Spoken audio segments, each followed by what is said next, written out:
everyone, and welcome to the program Business Point on Global Television. I am Samuel Oji. Many thanks for tuning in as we start off from the Nigerian Index, where we started off with a high spirit and a high momentum. From there, it left us last week, during last week's session. Yeah, the week started on a bullish trend, and a whole lot of investors are actually happy, and those that led the old share index a few weeks ago actually are rejected. But before we dig into this conversation, I think we'll go on a quick break, and then when we come back, I'll bring you all the information of our company.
Many thanks for staying with us. So we just had to go on that very quick break. So now, as I was saying earlier, the week started off on a positive trajectory where the all-share index kicked off on a very, very high note, on a bullish trend. It just rightly, obviously picked off from where it left off as at last week's section of the market. So let me bring you up to speed with what's going on in the all-share index as the stock market. The Nigerian all-share index kicked off the week on a positive trajectory, edging higher by 24.99 points to the concluded Monday's, that's according to the trading as it ended yesterday in a green light. The modest gain transacted to a 0.03% increase for the trading day, which ended yesterday by a widespread of a bullish statement across all markets. Trading activities surged significantly, with volume climbing around 40% from Friday's 295 million shares to 413 million shares across 9,004 transactions, reflecting a renewed investor interest as market participants sought to capitalize on emerging opportunities. The trading market volume for the market was that the market witnessed a notable uptick in activities within the daily trading volume, surging by 40%. Investors exchanged a total of 413 million shares, a significant increase from the 295 million shares recorded in the previous section. The market summary ended at 97,744.27 points. Previously was at 97,722.28 points. The day change was at plus 0.03%. Year-to-date performance was at plus 30.72%. Volume traded at was around 413 million shares, and a total deal of 9,004 deals were traded on yesterday. And then this is officially how the market opened today. Then the outlook, the Nigerian equity market appears poisonous for further gains as the current bullish momentum in mid and large cap stocks shows no sign of slowing down. Should this trend persist, the all-share index may reach the point of 98,000 98,000 points mark in the coming section. That means, talking about today, if this bullish trend continues, that means we'll be expecting to see the markets closing at 98,000 points, which the set goal for the year 2024 was for us to hit a mark of 100,000 points. The sustained rally driven by strong investor sentiment and a robust third quarter result across sectors is likely to maintain momentum and attract broader market participation. So this is what is happening, though I would like to remind you, like 3 weeks ago, the market suffered a dip. Yes, actually, the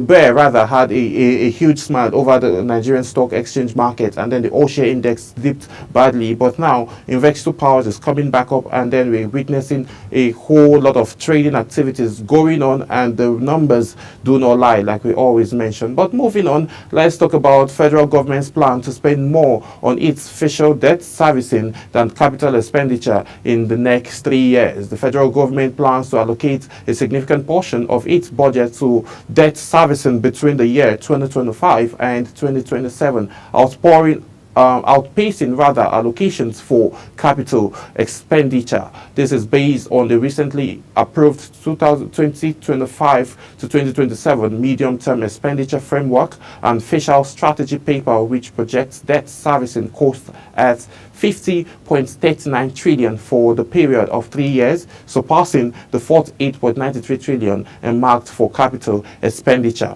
which Nigerians are still reacting to the fact that the margin and then the difference is actually not so much, that shouldn't be spending so much on capital expenditure. Well, there are different angles, and the different analysts have actually said that they still want Nigerians and then the federal government to cut down its cost of governance, because it's also contributing more to fiscal deficit. The rising debt servicing costs, which are expected to grow by 26.7% from 15.38 trillion in 2025 to 19.47 trillion in the year 2027, posed concerns about fiscal sustainability. For context, the federal government spends around 8.56 trillion on debt servicing in the year 2023, meaning the 2027 figure represents a staggering 127.7% increment for just 4 years. During the period, debt servicing will consume around 34.06% of the total annual expenditure, while capital expenditure growth remains sluggish, increasing by only 0.18% from 16.48 trillion in 2025 to 16.51 trillion in 2027. Debt servicing grows while capital spending stalls. A closer examination of the fiscal projections shows that the 2025 capital expenditure will constitute around 34.44% of the total budget, marginally higher than the 32.11% allocated to debt servicing. However, by 2027, debt servicing is projected to raise to 37.2% of the total expenditure, compared to 31.51% for capital projects. The figures reflect a troubling disparities. While debt servicing costs are increasingly rapid, capital investments remain contained, and then potentially emboldening Nigerians' infrastructural deficit and hindering economic growth. New borrowings for the new deficit to finance the fiscal plans. The government intends to borrow an additional 31.24 trillion over the next 3 years, potentially driving Nigerians' debt stock closer to a 170 trillion by 2027, up from 134.3 trillion as of the month of June 2024. Borrowing will see primarily address budget deficits projected at 13.8 trillion in 2025, 12.14 trillion in 2026, and 13.76 trillion in 2027. This deficit highlights the widespread gap between revenue and expenditure despite fiscal reforms such as subsidy removal and exchange rate unification. Domestic borrowing will dominate debt mix, contributing around 24.98 trillion of the total 3.1 31.24 trillion planned borrowing in the year 2025. Domestic loans will account for 80% of the new debt, amounting to a 7.37 trillion, while foreign borrowing is purged at 1.484 trillion. And by 2027, domestic borrowing will rise to 10.59 trillion, with foreign loans increasing modestly to 2.65 trillion. Debt Management Office has raised concerns over Nigerians' blooming debt stock and servicing costs, warning that the current trajectory poses significant risks to fiscal abilities. And that is just what we're seeing currently with the debt servicing. But the government and the administration of President Bola Ahmed Tinubu have said they are going to find ways to be able to manage all of these costs, and then the taxation and money being saved up from subsidy will also go into fiscal deficit, and then try to find stability, and then another proportion of the money saved up from subsidy would also go to infrastructural development. We'll be having another conversation around Nigerian crypto industry and the bill that was proposed to jail Ponzi operators in Nigeria, that is crypto Ponzi operators. So we'll be going on a quick break, and then when we return back, we'll dive in right into that conversation. Please do stay with us.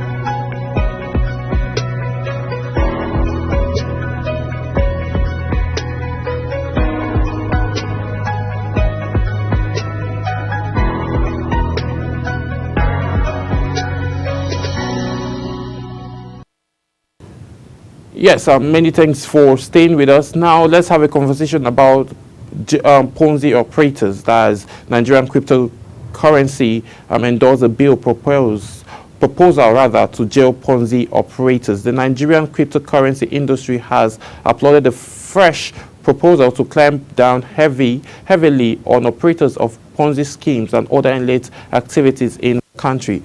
The Nigerian crypto community endorsed the bill proposed by Nigerian Security and Exchange Commission (SEC), titled the Investment and Security Bill 2024. The new bill proposed by Nigerian SEC under Mr.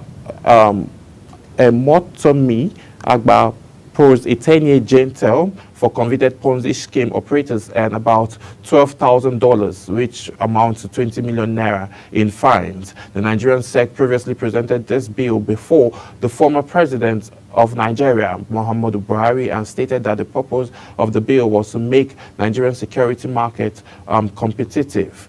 Stakeholders and active members of Nigerian crypto community have hailed the bill, saying that the bill will help mitigate and the menace of bad actors who uses the term crypto to swindle the general public. They lament that the current crypto space in Nigeria is dominated by scammers and bad actors, and current currency proposed bill will go a long way to serve as a deterrent. In addition, the above bill passed will also influence investors' confidence, boost transaction, and modernize Nigeria's financial market. Despite the proportion of the bill getting flagged by the CBN and the Finance Ministry, Senator Osita Uzua, the chairman of the Senate Committee on Capital Market, hailed the bill, saying it could enhance Nigerians' capital competitiveness if passed. Crypto whales also have their own concerns, where crypto whales ranks in over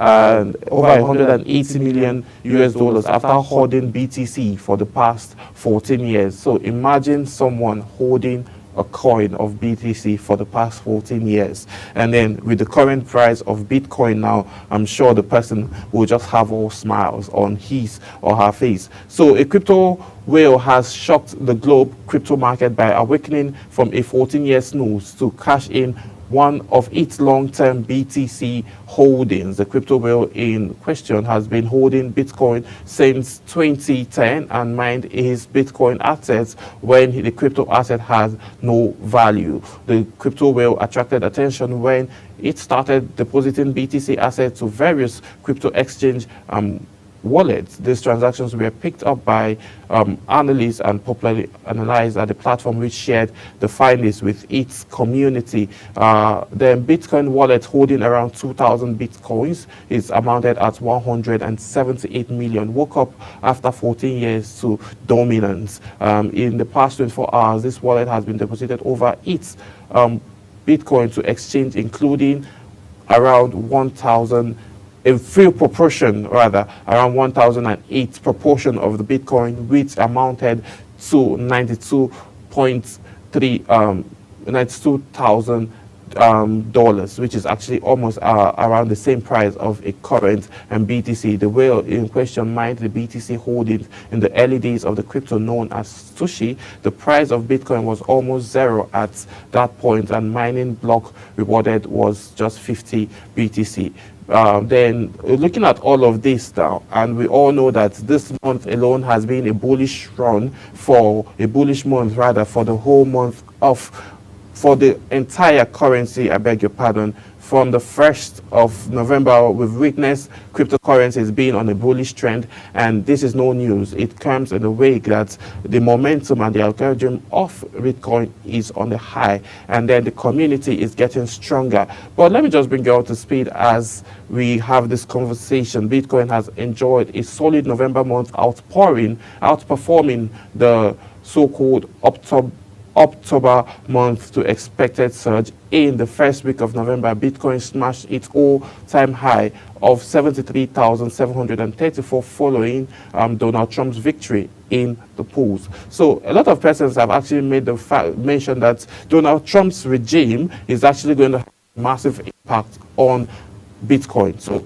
on that note, having those informations, so a lot of persons are beginning, those hoarding are selling, and those that have are also, trading more, and it is gaining more momentum, given the fact that this current president of the United States of America has his own coins. So, and we all know his alliance with Elon Musk, who also is the owner of X and also have his own X Empire coin. So with all of this now, it's no news that this is one of the reasons why coins have been on the bullish trend since the first week of November. The primary assets, as we go deeper into the conversation, the primary assets went further to soar as high as 93,000 US dollars as a new all-time high, when high never witnessed before. Several analysts believe that given the current trajectory, Bitcoin will surpass 100,000 before the end of the year. That's 100,000 US dollars. It was projected in the month of January 2024 that the Bitcoin is actually going to hit a mark of 100,000 US dollars. But now in the month of November, we are witnessing around the coin has been going within 93,000 to 95,000, 93,000 to 95,000. So if it continues, if that trajectory continues, that means before 31st of December, we would be witnessing the fact that Bitcoin might surge more than or surpass over 100,000 US dollars. I would please to inform you that President Bola Ahmed Tinubu have made an address world leaders at the G20 summit that is ongoing currently in Brazil. So information us that President Bola Tinubu has addressed world leaders at the ongoing 19th heads of states and government summits of groups for 20 in Rio. Yes, the president of Brazil, Lula da Silva, is hosting the 2024 G20 summit, having held the group's rotating presidency since December 2021-2023. His tenure ends on November the 30th. The summit, with the theme Building a Just World and a Sustainable Planet, will focus on 3 dimensions of sustainable development and economic, social, and environmental angles, and the reform of global governance. Tinubu says he is in his address to follow world leaders at G20 summit in Brazil He says, I endorse the creation of the Global Alliance Against Hunger and Poverty championed by President Lula. These bold initiatives align with his administration, that is President Bola Ahmed's administration's renewed hope agenda, and our commitment to eradicate poverty and foster sustainable development. This global alliance unites governments and international organizations and civil society to address both immediate needs and structural causes of hunger and poverty. Also, on that note, speaking at the World G20 Summit in Brazil, President Biden also commits around $4 billion to world banks to support poorest nations in terms of loans and businesses. The United States President Joe Biden has announced a $4 billion commitment to the International Development Association and also the World Bank United to provide low-interest loans and grants to world poorest nations. The pledge was made during a closed-door meeting with other group of G20 leaders in Rio, according to a senior administration official. The 3-year commitment aimed to strengthen the IDA's resource aimed at uncertainties surrounding the incoming administration of the president-elect Donald Trump. He had to take a swipe right there.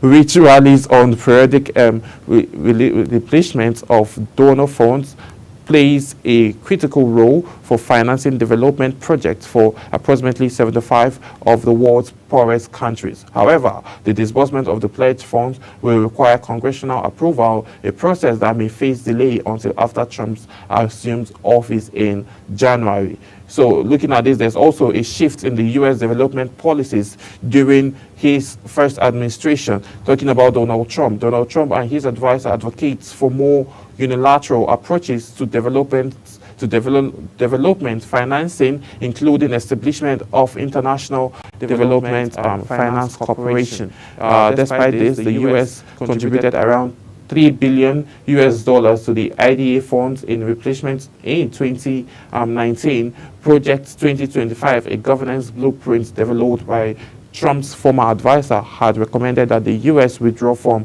World Bank and International Monetary Fund. However, Trump and his campaign distanced themselves from a proposal during the election. World Bank's ambition and goals are also around who the World Bank President Ajay Banga recently highlighted the institution's efforts to mobilize more than $100 billion funding for poorest nations, surpassing the record of $93 billion raised during the last donor around the year 2021. So there's just a whole lot going around in the business world currently, and then conversations and then reports are still going to be coming up, despite in regards to how Nigeria is going to benefit from this summit and avenues where foreign investors would come into the country and invest in most of our sectors, agricultural sector, oil and gas, and every other sector that we have here in Nigeria. This is how much time will permit us to take on today's edition of Business Point. I'll see you all tomorrow as we have a conversation around other angles of business locally and internationally. My name is Samuel Odi. I'll see you again tomorrow. Bye for now.